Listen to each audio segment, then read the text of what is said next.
The following presentation is brought to you by the Realm Network.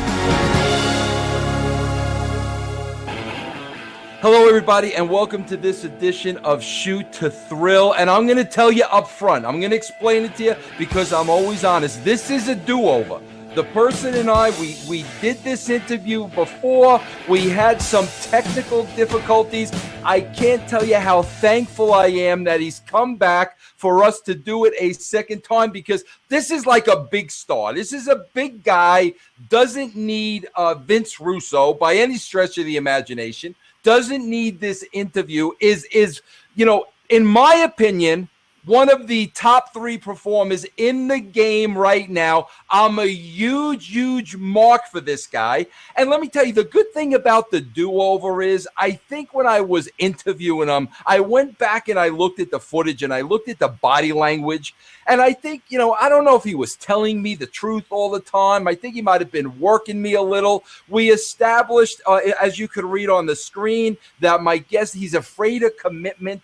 So there's some issues that him and I need to discuss. That's why I'm glad I'm getting a second crack at this. But listen, I'm a total mark for this guy. I'm not ashamed to say it. I mark out every time he comes on my television set. Friday night, Destination America, Impact Wrestling, EC3, baby.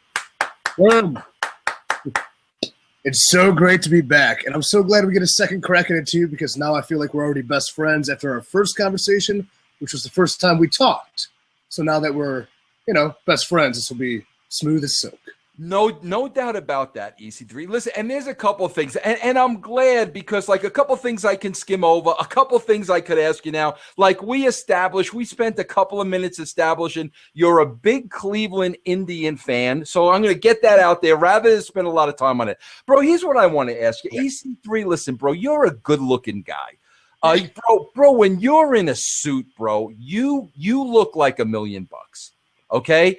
But I'm not going to call you. You are a ladies' man. But you've had this. We've established through our friendship. You've had the same girlfriend now for 6 years. You're afraid of commitment. I'm going to try to walk you through that. EC3. But I got to ask you this, bro. Listen, you're a good-looking man. I don't know what's going on with me anymore. Like, can you kind of work with me? Like, bro, I grow the beard in, and it's a salt and pepper beard.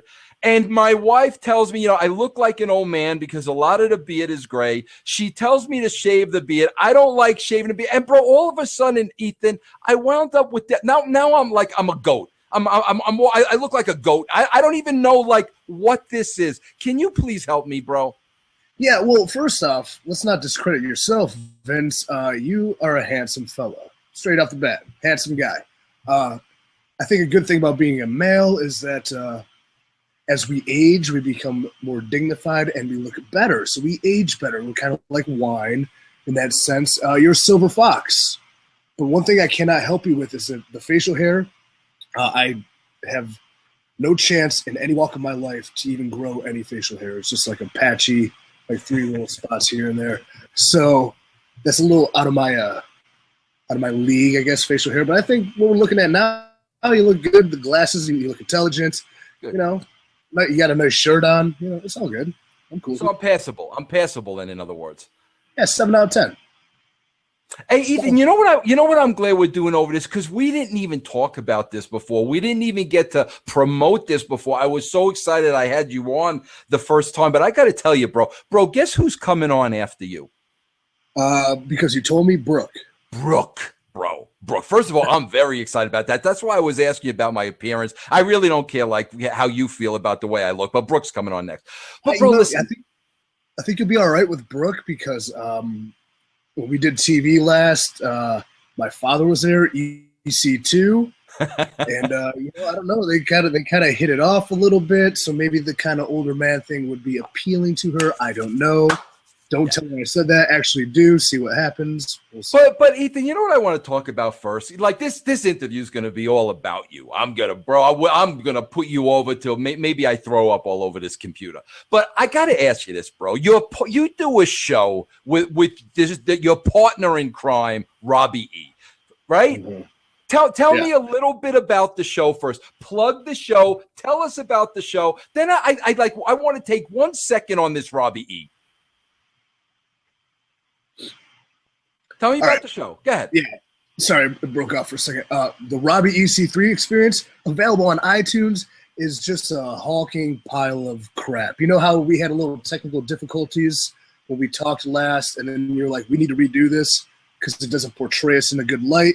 And I'm like, yes, of course. I'm a perfectionist, much like you. Robbie's like, I don't care. He does the podcast on the speakerphone of his telephone, in like cars, in alleys, like whenever he has, whatever's like, he doesn't put any effort into it, kind of like his wrestling career. So we're like oil and water, really, because I want to make something good and memorable, and I want to put effort into it. And, you know, that's just the kind of guy I am. Well, he's just like, whatever, is my voice on there? How many hits did it get? You know, horse shit. We're opposites.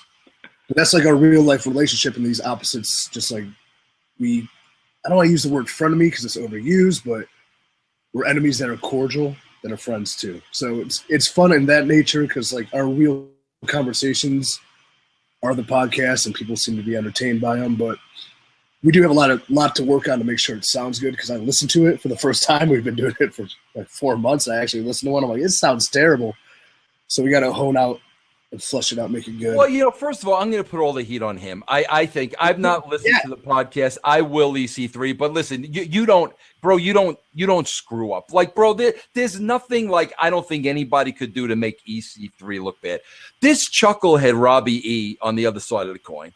I've had Robbie on this show, and bro, we spoke about Brooke, and bro, I got to tell you something. Between you and me, you know, Ethan, she's coming on the show next. He basically paints this picture that like not dating Brooke, no big deal. I'm Robbie E. I can get any girl that I want. The girls are, bro, there's no way on earth this guy is ever going to have a better looking girlfriend than Brooke Adams, bro. You know, like that's a weird relationship, and I don't want to divulge anything because I'm sure Brooke can't wait to. But you know, Brooke is way above his league, much like probably every girl ever, because he's complete scum and trash and a filthy toilet man, I like to call him. So yeah, but and Ethan, now that you do the show together and there's a little, you know, camaraderie between you guys, can you just confirm to me that, like, without a shadow of a doubt, you know, that Brooke wore the pants in that relationship? Why not? I confirm without a doubt that Brooke wore the pants. Thank you very much. Now let's talk about EC3. Because here's what we talked about on the original one. I want to talk about this a little further because, bro, you gave me a lot of yada, yada, yada nonsense. I saw your body language. Bro. I got to start getting answers from you. Now, listen, the first thing I hit you with was, you know, we established you started at OVW, you know, to get your chops there. You had some great training to learn the business. I'm going to put over Rip Rogers for you because you put him over. Rip Rogers trained you. Then we went to the WWE, signed a developmental deal with them. You corrected me on the dates. You said it was 2009 to 2013. So you were there for 4 years. My first question to you is like, what somebody needs to explain to me what they didn't see that I saw the very first time I saw you on my television screen at TNA. And this is a guy, I worked for 3 wrestling companies. I knew who had it and who didn't have it. I knew who was going to be huge stars and who was wasting everybody's time. Bro, the first 5 minutes I saw you, I knew huge things for Robbie E. Oh, my God, Robbie E. Oh, God, bro. I'm sorry. Yeah, exactly. Right. Ethan, come back, baby. Come back. I'm thinking it because this Brooke thing with him got me so fun. He's a parasite. He gets inside your brain. Exactly, bro. And listen, bro, the guy wore polka dot shorts on his tryout match, for crying out loud. Need I say anything more? But, bro, I knew immediately the first time you came out. I'm like, oh, this guy's a freaking $1 million. And we got into this briefly, bro. 4 years they had you. What didn't they see? What was the issue? I know you put a little heat on yourself, but just bring me back to those 4 years, bro. Well, I think you look at the first a year and a half in developmental, 6 months in, they're focused on guys that they're trying to get ready that are already there, as opposed to the new guys. You kind of have to work your way up, like anything, which is fine. If you're not some hot prospect, some name they picked up. So there's about 6 to 7 months of that, but also being hurt at the time, tearing my ACL again. I'm on the shelf for another 6, 7 months, which was actually the best thing because that's where I can really develop the personality. Because my first 6 months there, I was an after that, when most of the NXT started rolling and those people came up, and I was kind of in the not veteran, but been there a while status, that's kind of where they maybe noticed they had something. Because, I mean, you're in developmental, you have a great promo coach like a Dusty Rhodes. You have guys like, Dr. Tom, Steve Kern, whatever. I can put people over, but we don't need to because it's about me. But, yeah, so those first couple of years, there was something there. And then we do the NXT season that's on the road, but it's on the internet, so no one's really watching, no one's paying attention. I think it was a very good showcase for personality and stuff like that for me, but maybe it wasn't what they were looking for because then I just stayed there for a year until I got hurt and then sent back to developmental and then fired. So. But Ethan, you said to me too, you said in the first interview, let's talk about a little bit about this because I think there's a science to this. You said, bro, you weren't afraid to speak your mind. Maybe they wanted you to be a certain way, but you knew your personality and you kind of knew what was going to be successful for you. And, basically stating your mind and opinion, knowing your character and yourself better than anybody else's. You mentioned to me that you felt that might have hurt you. Yeah, I think towards the end, because kind of when the regime changed, there was less, I don't know, it became more of an environment cultivated by fear of losing your job. So prior to when NXT or FCW became NXT, you could, Dr. Tom is your head coach. You could talk to him and you could tell him what you think and he'd work with you if he liked you or if even he respected you no matter what. Whereas it came when we talked about Bill and Triple H taking over, it was just different. It was different. They didn't care to maybe hear your opinions. They wanted a soldier mentality as a guy fighting for himself. You want to be following the line as opposed to being, whatever. And it's their right to have that. It's their company. It was their show at the time. So if I didn't fit that mold, that's fine because it worked out. But hey, yada, yada, yada. Hey, Ethan, first of all, let me ask you this, bro. Do you have any earbuds or any headphones? I have the headphones we used last time. Is the audio bad? I'm just afraid that they're going to get the feedback of me speaking through your speaker. Okay. You know where they are? You got them? Bang. Beautiful, bro. See, EC3, listen, I'm gonna narrate while you put on the headphones. See how easy he is to work with? Oh, yeah. I say EC3, please put on headphones. We'll make this a little better. See how easy he gets the headphones. There's no argument. That's why we're gonna okay, you're ready now, bro, right? Can you hear me? Yeah. See how easy I am to work with too? Like, yeah. Bro, Ethan, I gotta ask you a question. Now, listen, I know we're good friends now. This is our second conversation. Bro, there's no question. You love wrestling. Bro, I never spoke to a wrestler who didn't love wrestling. It's your passion. It's what you do. It's who you were created to be. Now, Ethan, would you, when you talk about speaking up and feeling a certain way about your character and maybe, what you should be portraying, Ethan, would you rather work for a wrestling company and literally fall into line and be unhappy, but still work in the business? Or would you just assume quit? Because if you're not loving it, it's not worth doing it. Yeah, I mean, at the end of my run there, my passion definitely died, and that surmised it almost perfectly, exactly how you said it. Falling into line, not being yourself.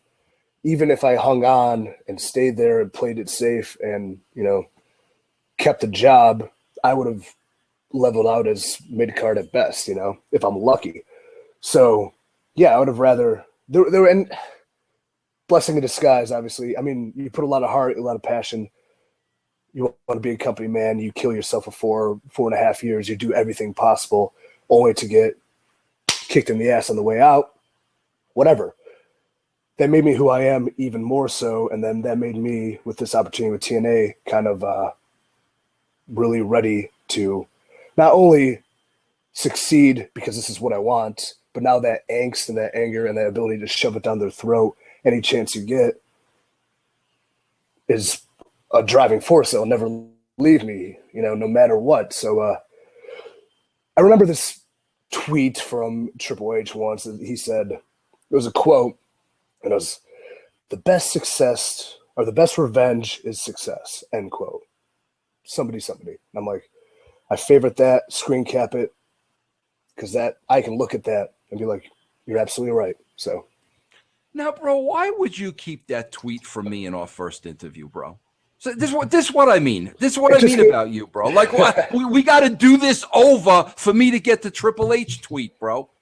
Yeah, well, I mean, and it was like right after I got fired too. So honestly, because I'm saving it for the right time, but I didn't keep it from you because I was hiding it. This is how the conversation flowed, and I'm pretty sporadic. So. All right. Hey, Ethan, I want to ask you this, bro. Because do you mind if I ask you how old you are? You don't want to give your age. I just turned 32. 32. So. Ethan, I want to ask you this. I used to tell this to the boys all the time in the position that I'm in. Ethan, we're in a business where everybody works everybody. Everybody's working it out. You're working everybody to get what you want. Everybody's working everybody.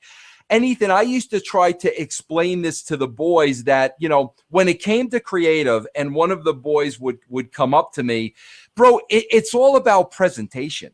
It's all about the way they present themselves. Now, when I talk about working, it's all about them working to sell their idea to me. And it's about, well, Vince, your idea is great, but, listen, what if we did this? It's all about working. The idiots that came up to me that were hot over ideas because this sucks, that sucked, and you suck, were never going to get anywhere with me.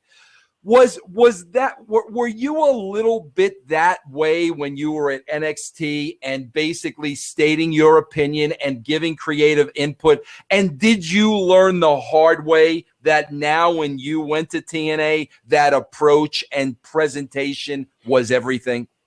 No, you're definitely right about. We could put fault on the wrestlers a lot because they think people that write are creative can't write and don't know what's creative, but they also don't look at themselves and take the accountability of like how they present things. So that's a great point because one thing I was pushing hard when I was right before I got hurt to be sent back to developmental, I was pushing hard this over the top patriotic character like the USA guy, and you can just go up and catch someone in the hallway. Hey, do you got a minute? Yeah, of course. Oh, I got this character where he's, he's really American. It's cool. Yeah, all right, cool, whatever. Like, of course I'm not going to listen to that. So, I created vignettes. Flew myself to DC to I filmed just nonstop footage. I put it all together and, I sent it up as like a giant package. So, well, that's, bro, now if I'm getting, bro, there's two ways people can look at this. If I'm looking at this, I'm looking at, man, look at the incentive of this guy. This guy's hungry, invested money, went above and out of his way. I'm not going to see another tape like this. That's the first thing that I'm seeing. But now, bro, if it's somebody else, and again, bro, paranoia comes into play, protecting my spot, protecting my position. If it's somebody else seeing that presentation, they may look at it totally, totally different. But to me, I tell the guys this all the time. Bro, you know how many freaking people send their matches in and send their promos in and they sit on a pile of DVDs because every single one of them is the same? This is something that would have stood out to me and would have grabbed my attention. Did that not do that there?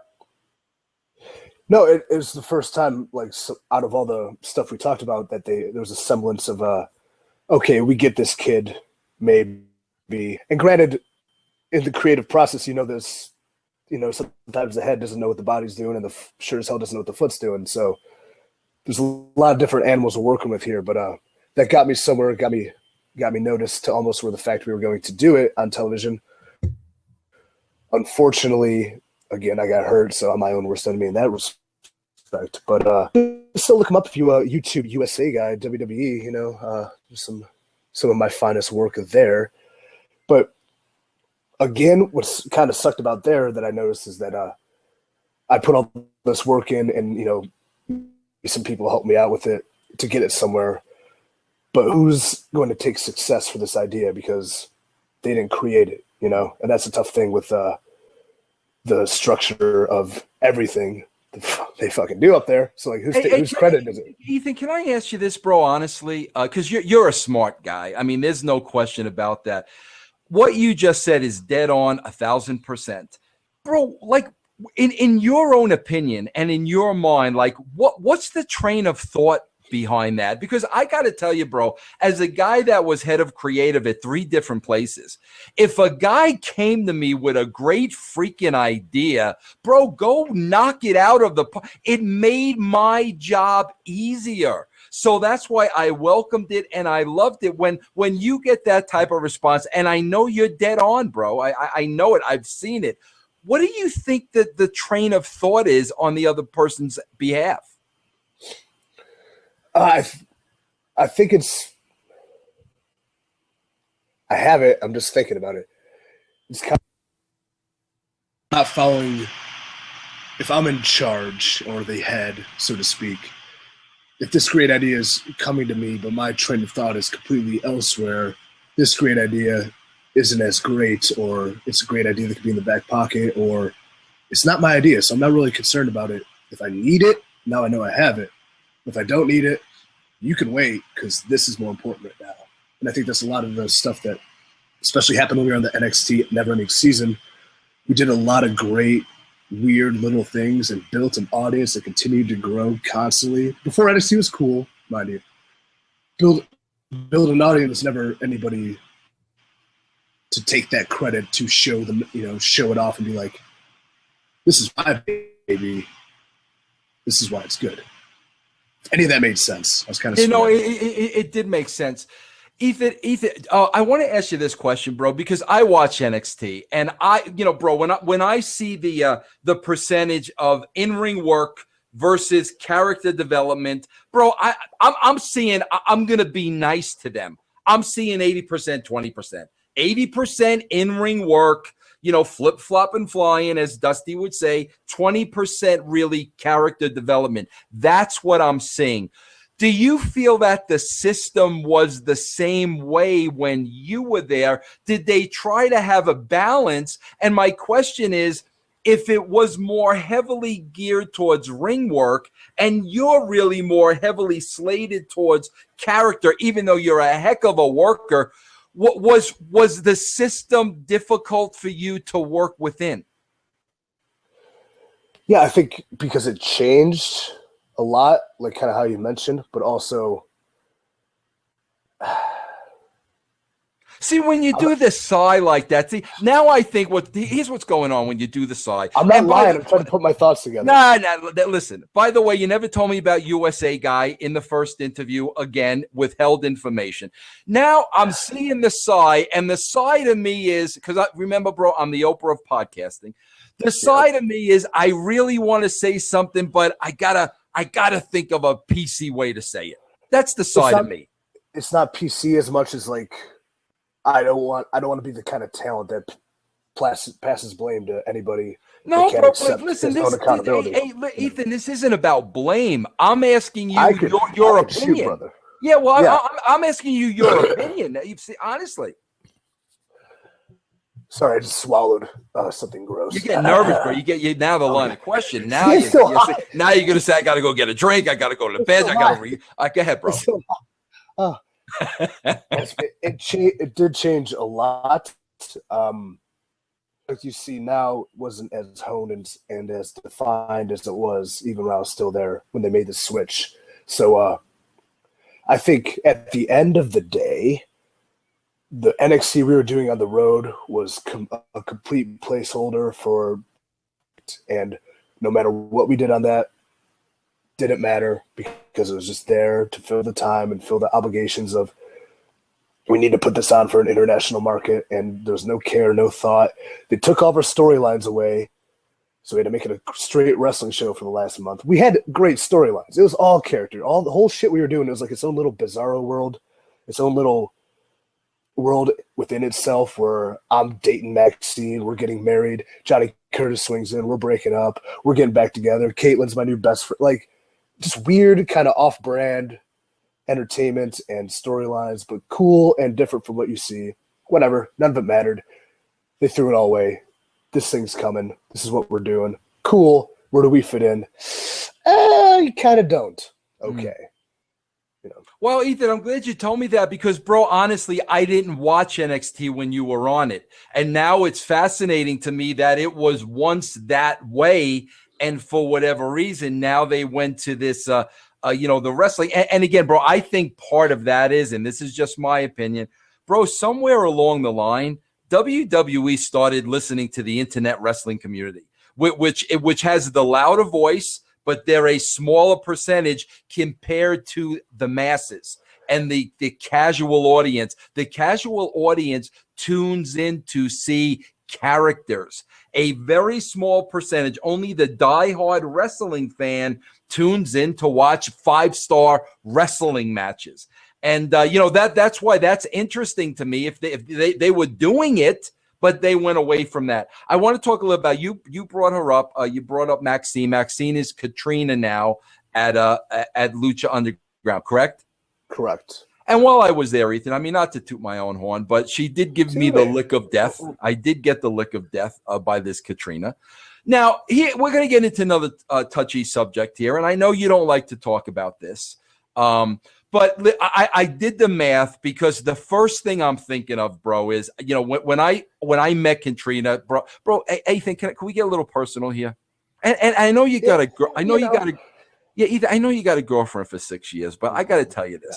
Ethan, is there anything hotter like that when a hot, attractive girl walks by you and you take that breath in and like you smell that scent? Is anything hotter than that? No, but I get that every day when my girlfriend walks by me. So it's just, Yeah. Okay, good. All right, so I'm not like a perverted old man. At 32 years old, you still have that, right? Yeah. Oh, yeah. So, bro, I meet this Katrina. I take a breath in. Oh, my own me. I mean, the whole 9 yards, bro. She licks me. I'm smitten with this girl. I go back, and next thing I know, I'm watching old footage of you on NXT, and I see her on your arm. So the first thing I saying is, my boy Ethan freaking, having his way with Katrina. That's what I'm talking about. But then I find out you got a fiance for 6 years, so I backed it up and did the math, and I'm like, now he's got this fiance. It probably didn't happen. So now, I get you on the couch over here, and now, we start to talking, and you've been dating this girl for 6 years. All these excuses why I'm not engaged, why I'm not married. And then I basically came to the consensus of, you're afraid of commitment. I think we can agree upon that. Is it right there? Do you care to comment on this?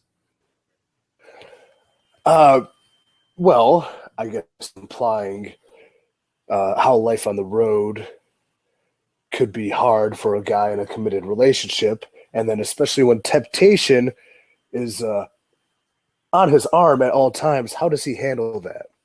Well, Vince, thank you for asking. I handle it very well because, I keep the business and I keep my personal life personal and loving with my sweet, sweet lady who maybe for 10 minutes on TV, this girl's on my arms, but for the next 24 hours, 7 days a week, 365 days a year, every chance I get, my lovely, caring, beautiful woman, Natalie, will be on that arm too. Bro, what does Natalie do for a living? She's a graphic designer. Oh, that's cool. So she's an artist, much like EC3. Yes, but way better. So So I mean, I think it's fair to say, if Natalie's watching, I think it's fair to say, now you're on top. Listen, bro, I just saw the thing on you told me to watch last week, and I saw the whole, this is the year of EC3, the year of the championship. We've established that. So now you're gonna be on top of TNA. The money's gonna come rolling in. Now there's no excuses. I think we could all assume you'll be getting married by the end of 2015. Actually in the stages of, but you have to get engaged first, and then that's the process. You got to find the right spot. But I could foresee it happening soon, as far as taking that next step. But I can also foresee when we do get married, sitting at table 9, Vince Russo. Yeah, baby, I'm there, bro. Right. Hey, now we're talking about it. Hey, EC3, we spoke about this too last time, and I want to bring this up again because this is fascinating to me. Bro, like I said, I've worked with so many guys. We put so many people together, this, that, and the other thing. And I said to you, in all my years, I've never seen a chemistry like you and Little Spud. And the beautiful thing about it is, bro, I've met Spud. I've had conversations with him. I know you now. Bro, I can see you guys are two totally different people. You got the common love of wrestling. You both love wrestling. But aside from that, you're two totally different people. So, I'm just so fascinated, bro. How does chemistry like that come about with two people that are complete opposites? Well, I think in the way you mentioned it, that we have that common bond, and we are pretty different people outside of wrestling. I'm handsome, successful, cordial, Bud's a degenerate, off-brand, but together we found the bond over wrestling, and we were kind of in the same spot. We had similar career parallels, though being different people, and we have the same mentality, I think, of the business and what we wanted to achieve. He knew his spot and I knew my spot, and it was about the thing where I think we talked about it earlier, where maybe we could have been normal with it and portraying our characters in the way where EC3 is this entitled guy who doesn't care about anybody else, but why not make it so they bond together and have a different relationship than you see? And I also think when you look at the landscape of what wrestling fans like or who they kind of are, wrestling fans hate when people are good friends. They just hate two dickheads who are friends, or not even if we're not dickheads. They just hate friendship. So I think that we got a lot out of that, and then just working together, the bond grew, and we're actually not that different of people outside of it, except I'm just more polite and cordial and quiet while he screams, besides that. Hey, Ethan, we didn't talk about this the last time, but I want to talk about it now to get a perspective, from one of the boys. And I like getting your perspective, bro, because I know you're one of the more intelligent ones. Ethan, when I worked for, Vince McMahon for 5 years, and in your case, did you ever come across Vince? Yeah, I'm sure you met him, right? A couple times. We actually did. There's something else I didn't talk about last time, but why we did it again? Go ahead, bro. When we first started the NXT, where it was season 4, it was on the internet. None of us were going anywhere. It was just kind of, we got to put it out there. Vince saw something, like you did. Saw something, and he wanted to give me a segment on Raw that'd be kind of like a we could make it better than Saturday Night Live. We could have a Saturday Night Live segment every week. Ha ha ha. And cool. And he picked me for it. Wow, awesome. So they asked me to come up with a bunch of ideas. And I threw a bunch of ideas at him, but one of them was a cologne that smelled like Mark Henry. And it was basically just that was your idea, bro. It was one of many, but it was the one that he picked. That's funny, bro. That is funny. Go ahead. So we get the creative back on that end, and it's not what it became, but what it was supposed to be is me, trying to sell you this cologne, walking around, I spray it on, walk by a group of girls, they can't even handle it, just a bunch of nonsense, it's a bad smell. The oldest trick of the book. Ha ha ha. Belly laughs for everybody. But it ended with Todd Grisham supposed to just vomit all over me because of the smell. And hold on, let me stop right there. And that's Vince's idea, right? The vomit part. Yes, Bro, yes. he loves it. He's got this strange sense of humor in some part of his brain that vomit's funny and dog crap is. It's the weirdest thing. But go ahead, bro. So we get to Raw. Geez, I'm going to be on Raw today with this segment. That's pretty incredible. Like, I didn't expect to get this fast. I thought I'd have to go through the motions on NXT, but whatever. We get there, the creatives change, and it's become a commercial, and it became what it was, but it was handwritten by Vince. And so I get it, and I'm looking it over, and I'm kind of like, oh, geez, I don't know, because I can just see it. I'm like, and, like I would do on NXT, I'd take out my little pen and be like, well, I'd say maybe this, I'd say maybe this, maybe this. And then I take it to our writer there, and I'm like, what if we do this, this, and this? Where they were so welcoming on NXT because no one gives a flying fuck. But this is Raw, so this means shit. So I bring it over, and she's like, no, Vince wrote this hands-on himself, and he's going to be here to produce it. Oh, I'm like, okay, all right. So I can't take what makes me comfortable is like putting things in my own words. Mm-hmm. So that's strike one. Strike two, the nerves are on because the boss is here. But we do it, and he's like, you know what? I wanted you to get puked on, but I see a lot in you, kid. The hair, you're going to make me a lot of money, and I don't want the first impression to be you getting vomited on. I'm like, cool. Whatever. You can puke on me all you want. I mean, you shit on me the rest of my life, so why not puke on me on TV?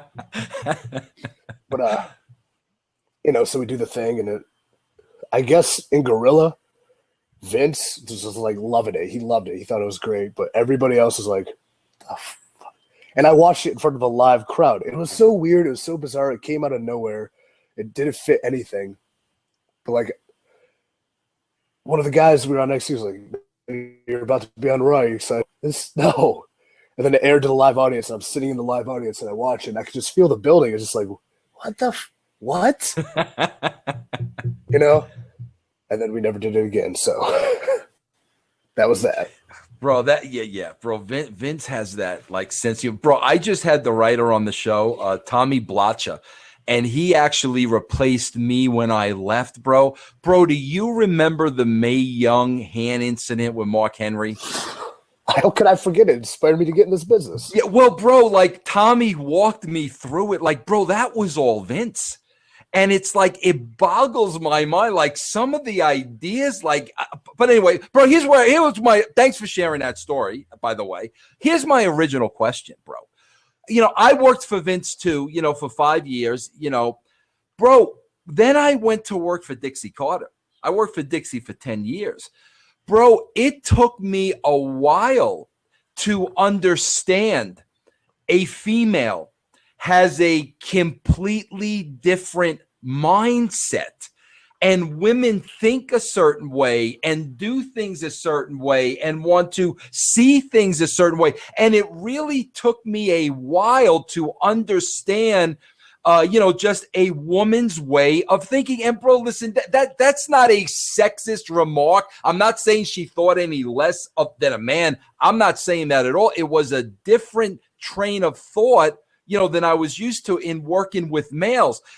In a male-orientated business, and you worked with Vince, and you're working with Triple H, you're working with Bill DeMott, you're working with these he-men, and then now you come and work with Dixie Carter, and you do a lot with Dixie early on. I mean, you two were really tied at the hip early on. Did you experience some of that where like you were expecting a certain response or expecting her to think a certain way because of what you were used to in the wrestling business, but then it was almost like that female perspective, looks at things a totally different way? What was there an adjustment period there with you and just the psychology of that? I think one thing I'm good at is adjusting to the people I'm with. So it wasn't hard to adjust. I mean, there might be a slight difference in the way. Granted, I only had one segment with Vince. Off that story of the Mark Henry Cologne one, at the day next at SmackDown, I'm coming down there, and Triple H is like, "Yeah, hey there, congratulations on one of the worst segments in Raw history on the Mark Henry clone." And because I'm an idiot, I was like, "It was worse than Little People's Court," because I thought we were buddy, so like, how? I mean, did he wouldn't make a comment like that, knowing that Vince himself wrote it, would he? yeah, probably. Yeah, wow, that's interesting to me, bro. Knowing Vince wrote it, even if you listen, and I'm not even talking about heat. I'm just talking about if you knew Vince wrote it and he thought it was horrible, it's almost like out of respect, you don't say anything about it. You just kind of keep it to yourself, Yeah, well, out of respect, them. Who's to say? But as far as going back, so Dixie, bro, I'm assuming that was your last experience with Raw and SmackDown after that comment, correct? Oh no, they put us on SmackDown as Maxine and I, and we did really good, so they stopped that right away. That's another, like, it made no sense. Your debut on SmackDown today, sweet. Hey, you guys did great, cool. Nothing. Okay, I don't know. Bro, I don't even understand. We could talk for 7 hours trying to figure that out. But yeah, talk to me about the relationship with Dixie. Before I continue with Dixie, at the end of the day, it all worked out for me. I couldn't be happier. So, suck it. Boom. Anywho, back to Dixie. Yeah, but there was a little bit of a difference. But I think one of them, as far as performing, is that she had nerves performing.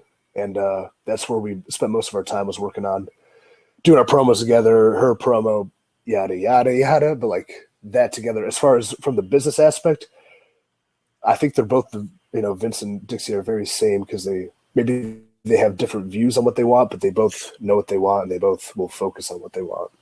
Hey, Ethan, I have to ask you this, because we didn't talk about this either the first interview we did. I was consulting at the time of the table spot. And I didn't know this, by the way. I never knew you were a consultant. Okay, yeah. And bro, listen, during the table spot, I was very, very vocal. Now, Ethan, you got to understand the position I came in. I also put myself in a position that I was in an performer in ring. I was not properly trained, and I got hurt really bad. So now, like, knowing Dixie for 10 years and totally looking out for her best interest. And bro, listen, when you're afraid, you're going to get hurt. And like, I knew, I don't care what she said, I knew she was going to be petrified doing that spot, no matter that she was doing it with the best in the business and Bully. Bully was going to protect her. I understand all that. She was going to be scared out of her mind. Being scared leads to getting hurt. I know that firsthand. I was adamantly against it. I couldn't believe they were going through with it. Her very first bump, and this is what it is. I was enraged, to be honest with you. Like, how could you guys be so freaking careless and not worry about the well-being of this woman? Of course she's going to say yes. Of course she's going to go along with it. She wants to look like I'm willing to do anything for my company. Of course. But somebody's got to say, are you out of your freaking mind? And that was me. Ethan, I got to tell you, did that spot like bother you at all? Number one, she was a woman, but listen, they've done things to women in the past. I don't believe in something that violent to women to begin with. That's number one. But then number two, to her very first spot, when you knew she was going to be scared to death. What were your feelings on that incident? Yeah, I'm actually past the point. The whole angle being built on a man putting a woman through a table, I would be like, I don't think there should be that issue of man versus woman violence in wrestling. The only thing that I think was cool about that is that it's at a level of unbelievability, because there's a table and I don't want to say it's comedic, but like, I'm okay with what happened. Like, as far as the way the angle played out on TV, when normally I wouldn't be okay with, a guy beating a woman. I don't like that shit anymore. But as far as that being her first bump and to protect her and obviously with what happened with her breaking her back. I didn't look at the negatives. I looked at the positives, that we have a boss that's going to go and prove, and like, she'll put her body on the line for this company like we all do. I mean, that means a lot. That speaks a lot. I also thought she would get her back broken, but, you know, she took it. She never complained. She's good now. And I think at the end of the day, she put her body on the line for her company for a moment that was very memorable. And that was cool. Yeah. But yeah, you do have to protect her. That be her first bump. I mean, it might as well be the worst and get it over with. Then, you know, Yeah. if we bumped her a million times before that, that would have been special. So, yeah. Hey, Ethan, I want to ask you this, and we're going to talk about like creative a little bit. Because big news too, like since we did the first interview that we're going to talk about, outside of the writers, you know, outside of like John and Lagana and Conway, like, you know, when you have a creative idea, when they present something to you and you go off and you think about it, is there a guy, is there somebody like that you'll bounce it off of? Is there somebody outside of the writers, you know, because that's the job. I'm almost talking about to get a fresh idea and a fresh look at things. Is there somebody you like to go to and talk about ideas and talk about creative? And I'm just curious because I know how creative he is. Is JB one of those guys? I was going to say JB and Spud are the two. I mean, yeah, both them. Very much. JB is that creative. JB's seen so much wrestling. He's been around wrestling. He's the damn unsung hero of our company. Mind you, last time I thought you did it perfectly. Hey, you know, no one's listening. No one's paying attention. What do you think of JB? And I'm like, he's a piece of shit. I want to still say that, JB, you're a piece of shit. But yeah, he's the guy that bounced ideas off, and like Spud, and you know, there's a couple others, but like I guess that would be who I'm around the most, and you know, the most. Only because they were involved in my angles so much that now it almost feels wrong to not talk to him about it. Yeah. So, hey, you know, Ethan, I didn't get to ask you this either, but I went back and I listened to our first interview to have a good feel about what we talked about, and the two people like you really put over as far as learning a lot from was Kurt Angle and, you know, Bully Bubba, obviously. Listen, I want to get your take on this. I want to get your take on this, Ethan. Ethan, when Bully did not like re-sign with the company or whatever the deal may be, me personally, like I felt that was a big blow. I felt it was a big mistake. Of course, bro, I don't know how much money is involved. I don't know what he's asking. I don't know what TNA can afford, but I do know the presence in the locker room because I was there. I do know what he meant when you have so many young guys on the roster and what somebody like him means. And when that happened, you know, first of all, I was shocked. And second of all, like my thought was, to me, he's irreplaceable. You know, you've got Kurt Angle, of course, but you need more than one guy. And I just have to ask you, as somebody that worked closely with Bully, did it feel like a loss? I mean, did the locker room lose something when somebody with that type of experience and veteranship, you know, leaves the company? Yeah, absolutely. I mean, I did last time we talked. The way I talked about working with Bully was great for me because he kind of had that veteran position and that veteran relationship with everybody, and you know, I proved myself to him. Therefore, I was more accepted by a lot of the locker room because, well, if Bully, like, you know, if he's working with him and doing this for this kid, Bully must like him, and then, you know, that helped me a lot with the locker room, proving myself, you know, as somebody that wherever I go with this position, you know, I'm one of them and not some outsider who came in and got it handed to me just with a new guy becoming in power. So that was very beneficial. Plus, just picking his mind, talking stuff about the business, going from like him putting everything together to like one day we have a TV match. He's like, you know what, you just call the whole thing. And I'm like, oh, awesome. And, you know, just as good. Cool. You know, so it all worked. And now hold on. When he's saying call the whole thing, he's talking out there. Yeah, but like, you know, put a little bit together in the back. We know where we're going with the finish, but we've worked by that time enough together where we were really good at just talking and just being out there doing it, which I guess it's probably because he's a veteran and, you know, I listened. So that helps. But, yeah, but like kind of structure this match because I don't even want to bother with it right now. I got this pre-tape, this going on. Okay. And then, you know, doing it. Awesome. But losing him, yeah, it sucks. It sucks to not have that veteran leadership, you know, kind of that void. But in hindsight, we're all going to leave sometime. We're all just gears in a machine. Somebody's got to step up now. Who's that going to be?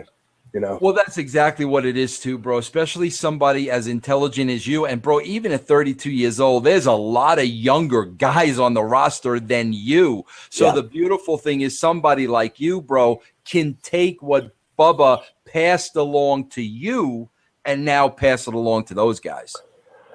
Yeah, you know, osmosis. But just going to say something. I hate when my train of thought gets – I hate when I rail off my train of thought. In fact – continue. I think it might be. I think it might be the filter of what you like. Oh, I got it. Okay, go ahead. Oh, yeah, right. Guys leave. You know, we're all gears in the machine. I think it's okay for people to leave because I think when or if or when they come back fresher. They're hotter. That's a spike for business. Business gets better. You know, you can't just being out there every week, being seen every week. People become desensitized to you. So if or when he comes back, I think it's going to be super hot and super cool. So same thing with any of the guys that, you know. Ethan, is there one guy that you've worked with? Is there one guy that for whatever reason gets more out of you in the ring than anybody else? Hard to say because I think that guy's going to be Kurt Angle, but our first run, he was banged up and injured most of the time. But I know him healthy and what he's going to bring is going to bring a lot out of me. So can't wait to get my ass kicked. But hey, Ethan, let me ask you. You know, a lot of people in your spot, wrestlers, you know, they go down the road of agents. You know, once they retire, you know, from the sport, I'd say 99% of them. Very few of them get into the creative aspect of wrestling. I mean, obviously, bro, you're only 32. You're just hitting your prime now. You got a long way to go.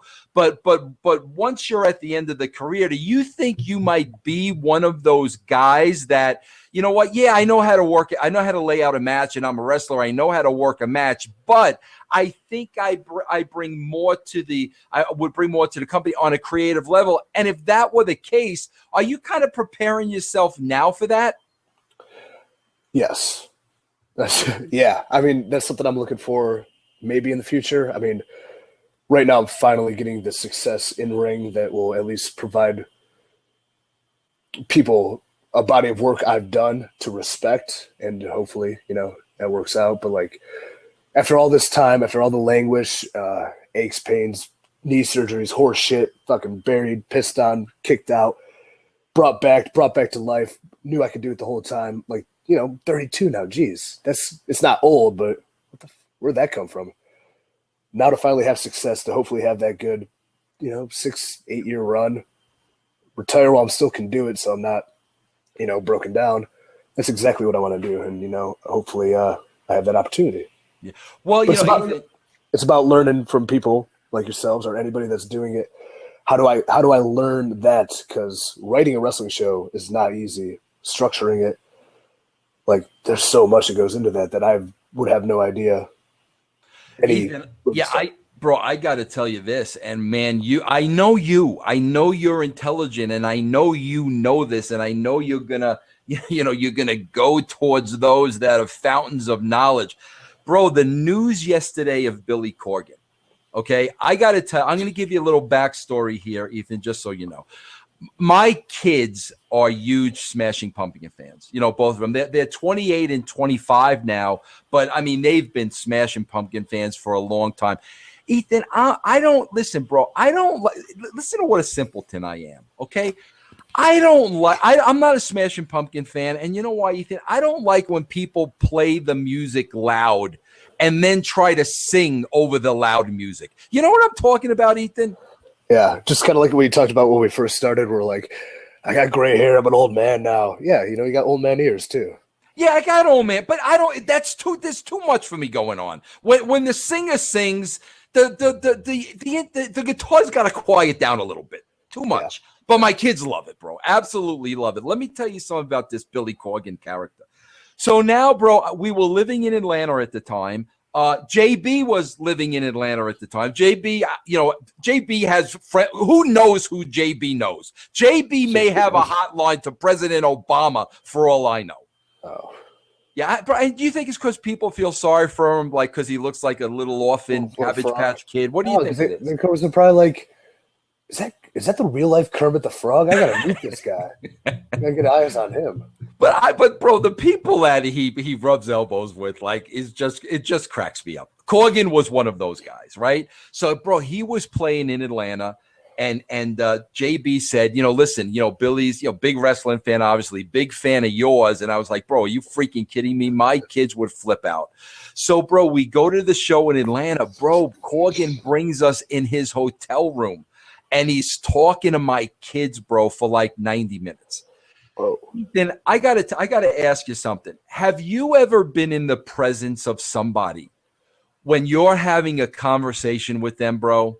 And it's like it's at a whole other level when you're sitting there and you're like, this guy's a freaking genius. That he doesn't think like everybody else, and he's so smart and on such a different level that, like, I can't even relate to him. Have you ever been around anybody like that? Well, besides present company, I'm sure there's been some times, but off the top of my head, yeah, I mean, I guess if it's a wrestling realm, kicking back beers with some like a Cena, just hearing the business side along with the performing side, how much goes into his thought process with that, meant a lot. But for the sake of argument, yes, it's been a couple times, a couple different people, different walks of life, yes. But I'm actually very intrigued about Billy. So yeah, that's what I'm telling you. But I would also think, Ethan, this is like the second conversation you and I have had. I would have to believe you think I'm on a whole different level. Oh yeah. Okay, all right. Yeah, kind of went without saying. So listen, bro, he's talking to my kids, and I'm sitting back listening because they're picking his brain about freaking music, bro. And I'm like, this guy, like, just blown away. And bro, it's not easy to do that with me. It's bro, you know how like everybody throws around the term genius? Give me a freaking break, bro. The guy's got to be a genius for me to say he's a genius. And then after that, Ethan, I had personally on the phone wrestling conversations with this guy. Okay. And you and I were talking the other day. I was talking, I don't want to bring any heat on you. I was talking as a fan that with the TNA product, I just wasn't seeing anything different. I was seeing factions. I was seeing matches. I wasn't seeing anything different. I want to see new. Well, bro, Billy's the kind of guy, he thinks on a different level. He thinks on a different level. So when I heard the news, I'm thinking freaking great for TNA. Great for Billy Corgan. The press it's going to bring them in the first place, and it's already done that, bro. I think they were on Fox yesterday. I mean, publicity you can't pay for. But then, like, what I'm saying to myself is I know the TNA way. I know the TNA system. A guy like Billy Corgan, who's an artist, is not going to fit in a system. Bro, look at the Smashing Pumpkins. He created that out of his own head, and the music. You can't take a guy like that and put him in a system. So like my only thing was, man, I just pray to God that let this guy run.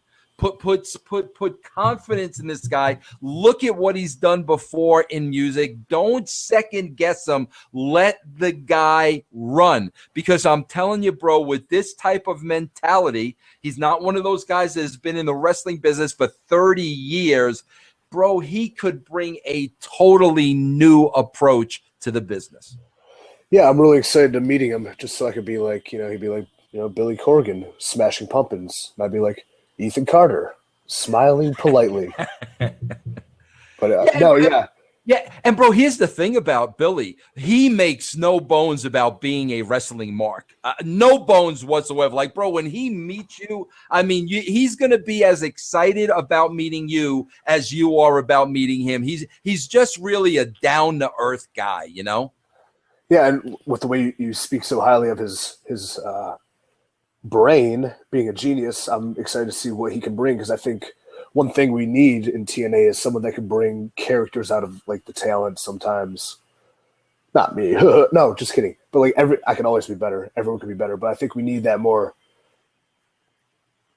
Not so much like we know the characters, but like why are they the characters? And I think that's where wrestling should be going, as far as like still building a consistent product, like we talked about last time, and making sure consistency is the name of the game. But like start dabbling in a little pinch of that, dip of that, dip, and the next thing you know, in 6 months we gotta. You're talking about like 3-dimensional, correct? Yes, absolutely. Ethan, are you a comic book guy or no? I don't take you for a comic book guy. I like the movies. I was never read them as a kid, but I mean, I love Batman, but I only liked the movies and like the cartoons when I was growing up. So I didn't read the comic books, but knowing what they meant to people and what stemmed from comic books nowadays is just like the character development is on a different level than anything. Jason, why I said Jason, EC3, why I bring that up. So it's not Robbie E. No, not Robbie E. No, is this, bro. Listen, this was a great conversation. Bro, I had this guy on my show the other day, Jason Aaron, okay? Bro, this guy is like iconic comic book writer. He writes Thor, Wolverine, Punisher. He's writing the new Star Wars series. An iconic comic book writer, bro. Also a wrestling fan. And, we were able to have a great conversation because basically this guy does what I do. And, he framed it perfectly. He said exactly what you said. Bro, comic book characters, like people in real life, all shades of gray. Bro, there's nobody on this planet that is good all the time or bad all the time. No, that person doesn't exist. And, he was basically saying when he watches the wrestling product, a lot of it is black and white. And he says it's hard for him to relate to that because that's not how people are. But I feel Ethan, like for some reason, bro, the wrestling industry as a whole, this isn't a TNA thing. This is the wrestling genre as a whole. Ethan, they're afraid to go there for some reason. For some reason, it's like it's black, it's white, it's simple, it's babyface, it's heel. There are no layers. There are no shades of gray. I feel like people are afraid of that. More so in the WWE than TNA because you are a character that's like a shade of gray. But would you agree with that assessment? And if so, why? I do agree. And I see Jason's point. And if he needs anybody to be in any of these blockbuster films, I'm available. You have my contact info now, so pass it along. I'm good, Jason. Yeah, bro. You can, and listen, make no bones about it, Ethan. You could be a superhero. Yeah. I mean that's not a stretch by any part of the imagination. But why do you think people are afraid of the shades of gray, bro?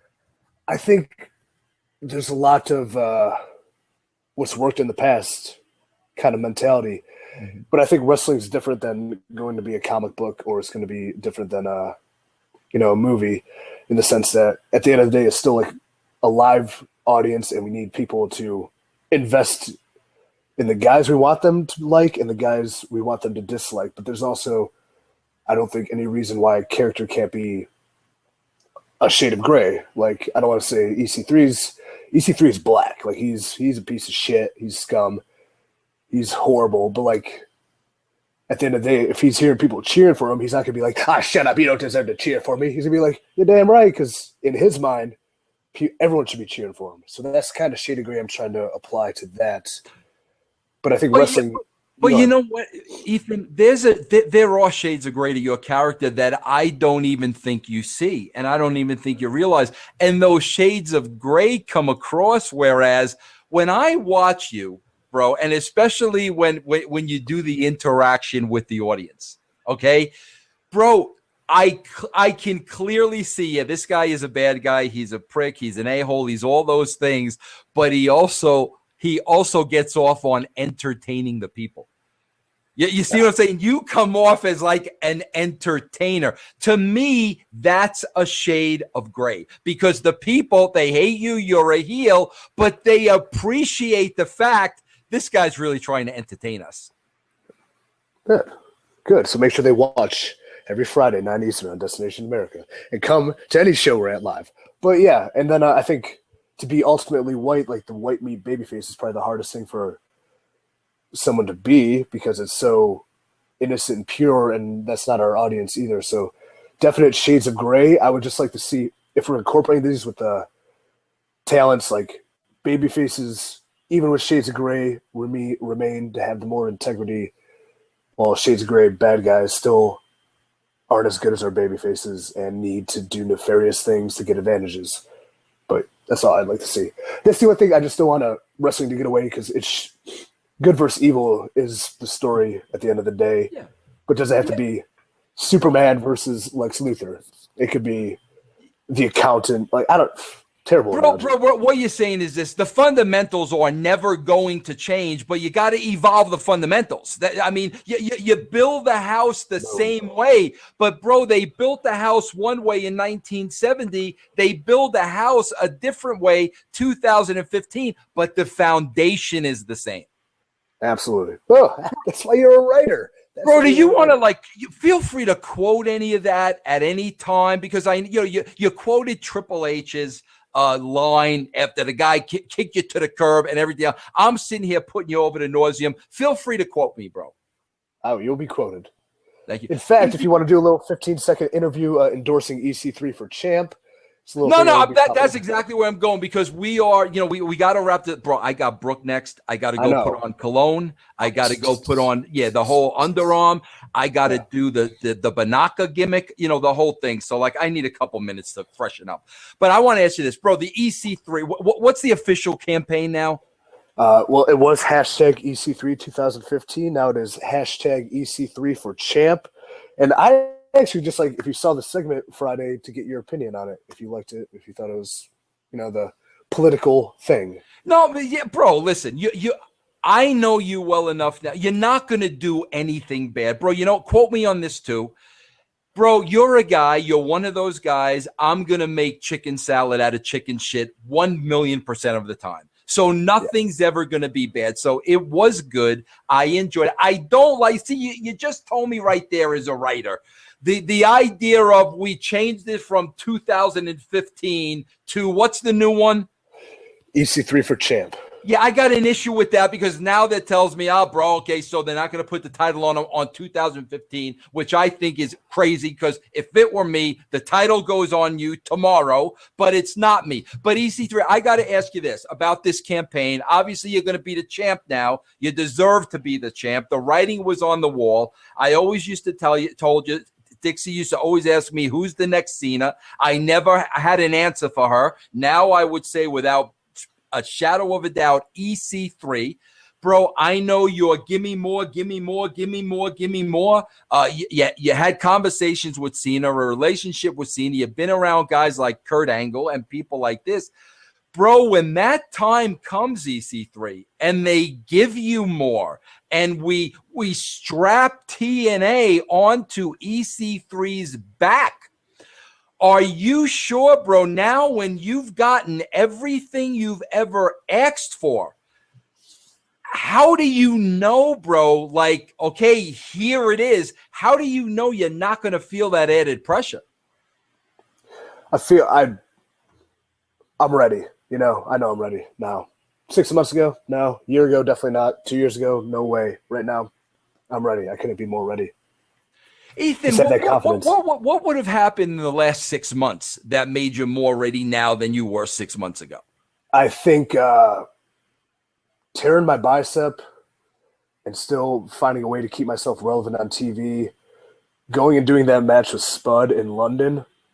It was physically, like, I was 50%, but being able to the emotion it carried to be able to tell that story and the whole thing we did, like, second it was over, I was like, I knew I was like, now I'm ready. I just needed that like one moment where I felt like everything I did encompassed, came full circle, came together in a nice package, like an angle that was a lot of my input presented. Boom, here you go. From beginning, middle to end, all the way through. Doing that, knocking it out of the park, I knew now. Like, now Oh, I'm ready. that's great, bro. So you really had a moment in time where it's like, you know what? Let's go. Yep. Oh, that's great, bro. That's great to hear. Listen, now my arm works again, so yeah, you got to go to the Brook. I know. We'll talk. No, not the Brook thing. First of all, I want to make sure we got to come in this because I want to make sure you plug everything. And then I have a little idea at the end I want to pitch to you that I think you'll go along with, no problem. So give me everything. TNA, Destination America, 9 p.m. Eastern Standard Time. Give me the campaign. Give me everything, bro. All right. Hard sell to Vinny Russo. Here we go.